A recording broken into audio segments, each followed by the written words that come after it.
Distinguished colleagues, it's an honor to be here, and I'm very grateful to the organizers, Professor Emeritus Tan Sri Anwar Ali, President and Vice Chancellor, Professor Dr. Mansoor Fadzil, Senior Vice President, Open University of Malaysia, Dr. Zoltan Hauser, Rector, Eszterhazy Karloy College, Hungary, and Professor Dr. Abbas Ali El Hafnavi, President, Delta University for Science and Technology, Egypt, for giving me this opportunity. It's a pleasure to be at the Open University of Malaysia, which has been a very close partner of the Commonwealth of Learning with ongoing activities. In fact, we are very proud to be associated with an institution that lays so much emphasis on quality and on international cooperation. In fact, the Commonwealth of Learning made Tan Sri Anwar Ali an honorary fellow of COL at a Pan-Commonwealth Forum in London in 2008 in recognition of his outstanding contributions to open and distance learning.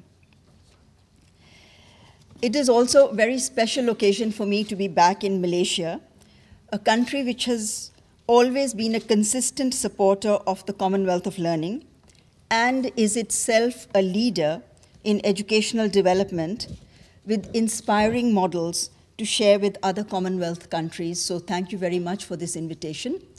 But for some of you who may not know what the Commonwealth of Learning is, and especially our friends from Hungary and Egypt, because they're not Commonwealth countries, the Commonwealth is an association of 54 member states, which cover all the regions. You know, there are 12 countries in the Caribbean, 10 in the Pacific, 8 in Asia, and 19 in Africa, and of course, 3 in Europe, Malta, Cyprus, and the UK.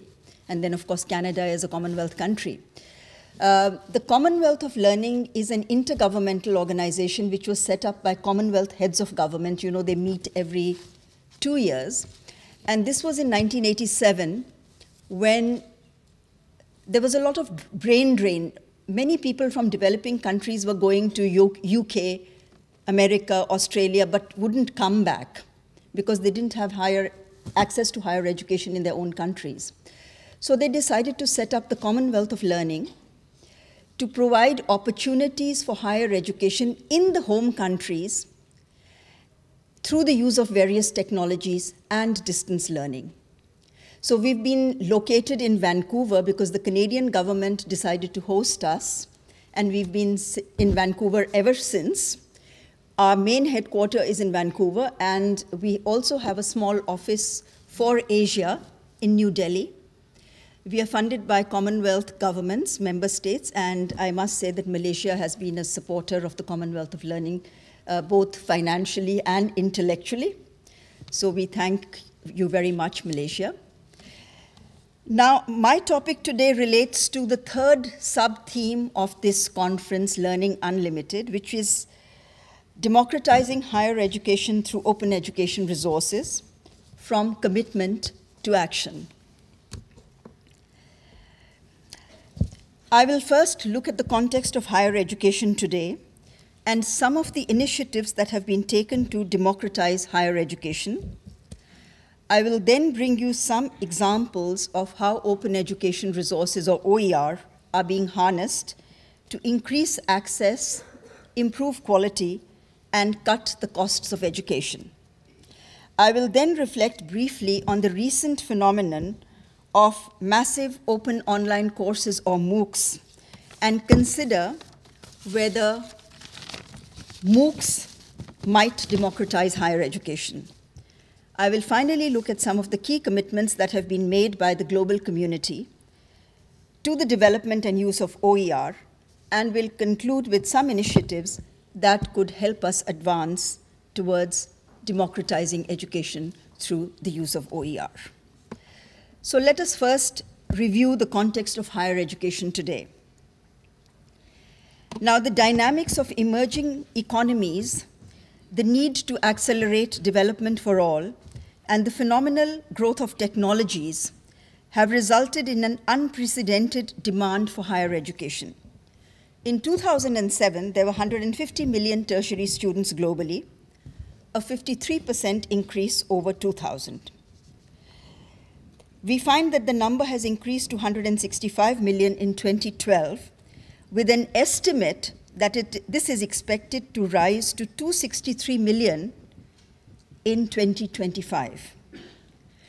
In fact, by 2015, the age cohort of the 15 to 24-year-olds in Asian countries such as Indonesia, India, Malaysia, and Philippines will be nearly 20% of the population who will be looking for opportunities for higher education. Will we be prepared for this surge?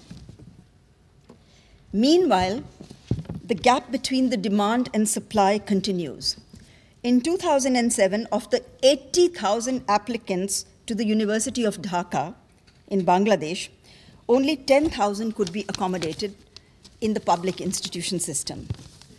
The situation was similar for the public universities in Kenya, and recently the Indian Minister for Human Resources Development announced that India would need an additional 800 universities if it was to absorb demand by 2020. Now, in the meantime, the minister has changed.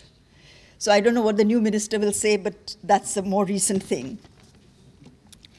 Now, according to the World Bank, for countries to achieve sustainable economic development, the age participation rates, that is the participation of the 18 to 24-year-olds in higher education, must be in the region of 40 to 50%, which is the OECD average.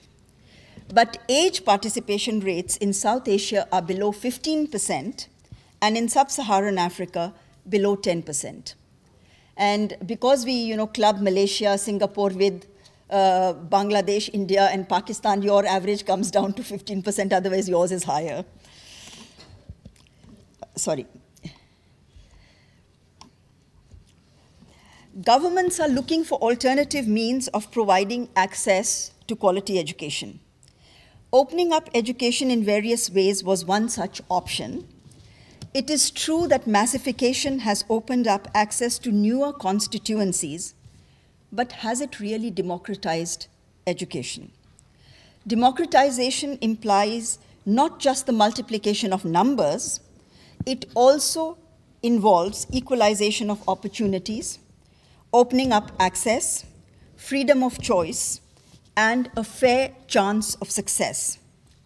This led to the establishment of open universities, or what were often called the people's universities. In 1988, when the Commonwealth of Learning first began its operations, there were only 10 open universities in the Commonwealth. You can see 3 in Canada, only 1 in Africa. Now the 3 in Canada have merged, so there's only 1, Athabasca, which remains. The other 2 have become dual mode by merging with conventional universities. Now, 25 years later, in 2012, the number of open universities in the Commonwealth has increased to 28. The growth has been mostly in the developing countries. You can see the dots on the Indian subcontinent. You can see in Africa, the dots are increasing. The most recent dot is in Malaysia, and I see in Mauritius, and I can see a Mauritian sitting here. And this is called the Open University of Mauritius, which is also OUM, by the way. So now you'll have to say OUM 1 and OUM 2.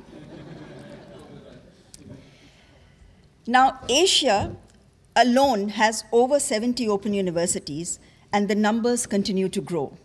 India has 14 open universities, which cater to 23% of all higher education enrollments, and the government wants this to increase to 40% of all higher education. So they are increasing and investing in open universities across the country.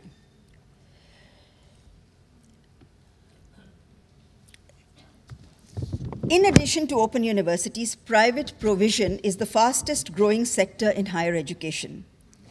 Many cross-border providers offer distance education and online programs. In India and Malaysia, private provision accounts for over 50%. In Brazil and Indonesia, it is over 60%, while in developed countries like Japan and South Korea, it is 73% and 60% respectively, and we are not looking at professional education in the developing countries, where the percentage is even higher. So this is the fastest growing sector. A recent article in The Economist asks whether higher education is still worth it. The costs of higher education have risen way above inflation rates in the past 3 decades. If you look at the red line, you start with a baseline of 100. Consumer prices have risen to 400, while the costs of higher education now touch 1,200. So you can imagine how expensive higher education is becoming in developed countries like the United States.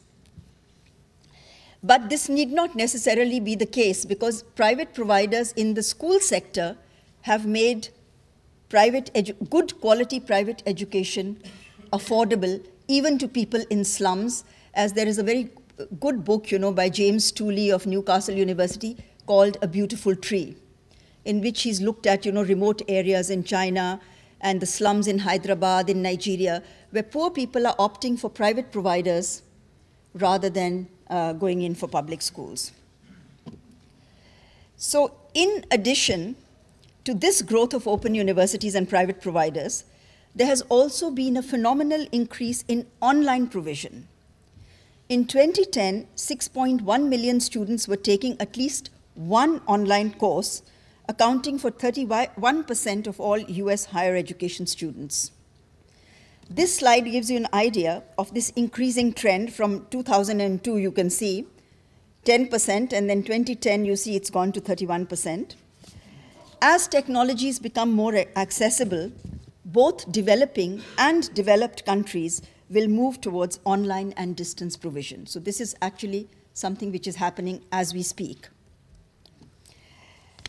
In fact, Asia has the highest percentage of online enrollments in the world at 17.3%, with Vietnam leading at 44%, followed by Malaysia at 39.4%.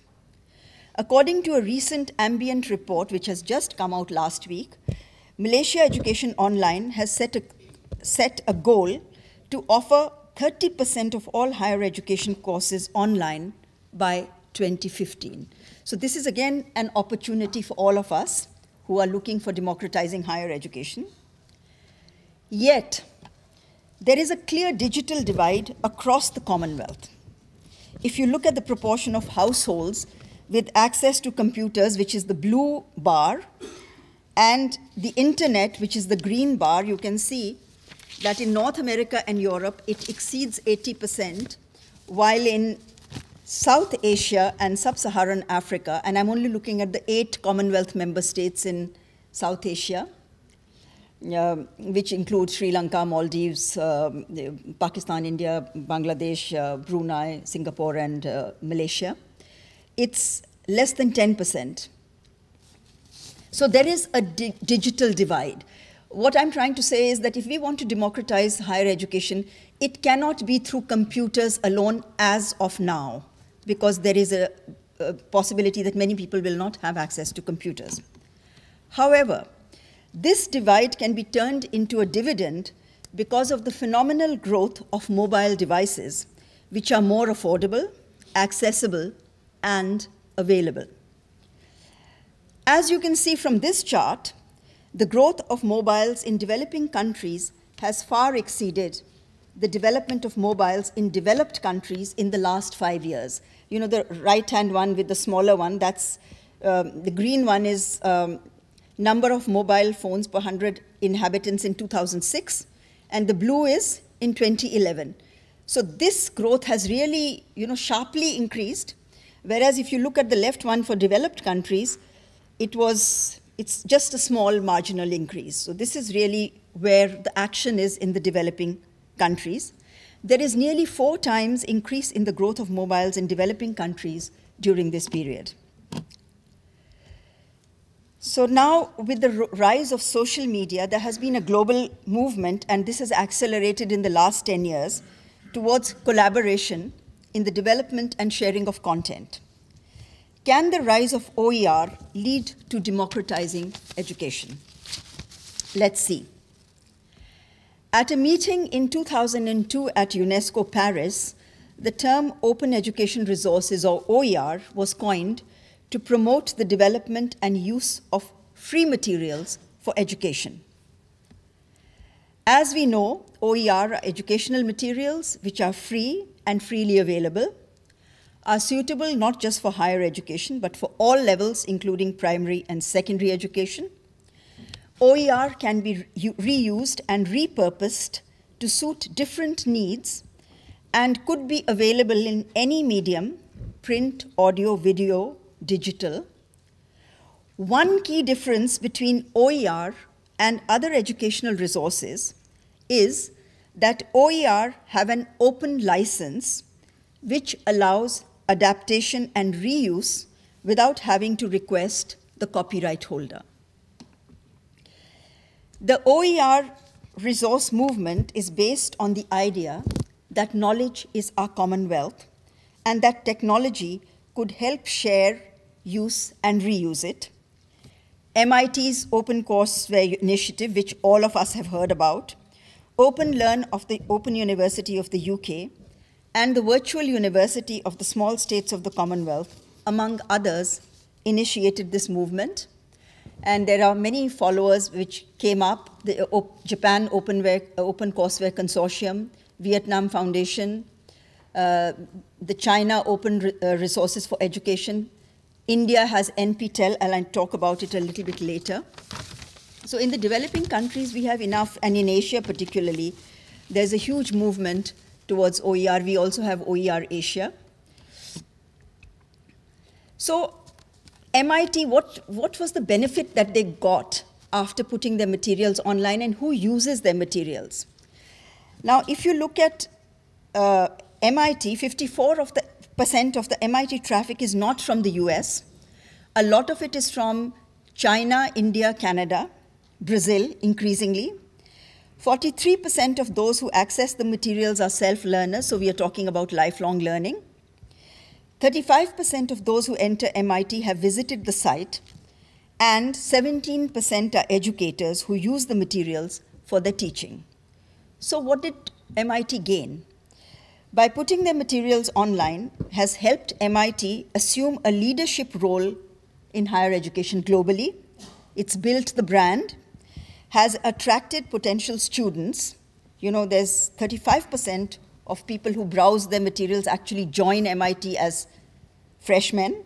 Similarly, in the case of the Open University of Netherlands, by putting their materials as OER, they have seen an increase of 18% in the number of enrollments.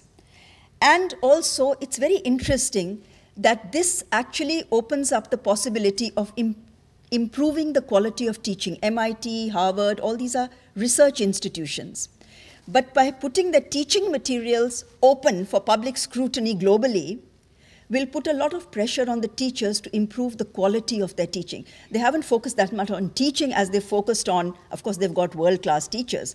But I think this actually helps us improve our teaching in our part of the world, in their part of the world, so the students will ultimately benefit. OER can help address the issue of access to learning resources in a significant way. OER penetration in the developing world has been slower than in the industrialized countries, yet there are emergent examples which give an indication of how OER are being used in low-resource contexts. Now, Malawi is one of the poorer countries in the Commonwealth in Africa. The students of Banda College of Agriculture, Malawi, had no textbook on communication skills and were entirely dependent on their lecturers. Now they have a textbook, 75% of which is based on OER, harvested from the web, and supplemented with locally relevant activities, examples, and assignments. Now, a lecturer at the University of Jos in Nigeria discovered this textbook when he was browsing the web and has adopted it, which is a very good instance of South-South collaboration and saving time and money for both institutions. Access can be opened up to new constituencies through translations. The China Open Resources for Education has translated MIT's open courseware materials into Chinese. CALL's, my own organization's instructional design template, and OER has been translated and adapted by the Open University of China. Materials from CALL's website have been translated into Ukrainian, and I invite our Hungarian and Egyptian friends to use the CALL materials and translate them into your own languages if you think they are useful, because those are all OER.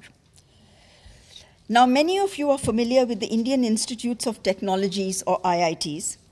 These premier institutes, in partnership with the government, have made the engineering and technology courses available as OER. These are now being used in over 600 institutions, most of them, as you can see from the names, in very remote locations with limited connectivity and resources. Both teachers and students are using the free IIT resources to improve the quality of their teaching and learning. So what of costs? We've talked about access and quality. What about costs? In open universities, course authoring time can take up to 80% of an academic's time. Collaboration among academics can help save both course authoring time and money. Let me give you another concrete example from Africa. The Teacher Education in Sub-Saharan Africa, or TESA, is a partnership between the Open University UK and 18 institutions in 12 African countries who have developed OER for teacher training in 4 languages: English, Kiswahili, Arabic, and French. These were used by 320,000 teachers last year alone, and the free materials, as well as the sheer numbers of users, have radically reduced the costs of providing quality teacher training to about $10 per teacher. If OER are so useful, what is preventing the uptake in Asia? A recent survey of how OER are being used in 13 Asian countries, conducted by Wawasan Open University and jointly with IDRC, sum up the key challenges that different constituencies face. Teachers felt they did not have either the time or the capacity to locate, adapt, and repurpose OER material relevant to their work. Learners felt that OER should be fully open, half open didn't help, and materials should be accessible on alternative technologies such as mobile devices, which most young people seem to have. Technical support personnel said there were no standard practices on the packaging and reuse of OER. There were different standards, so it was difficult to adopt. And management of institutions like Professor Mansoor were concerned about the challenges relating to intellectual property and copyright issues.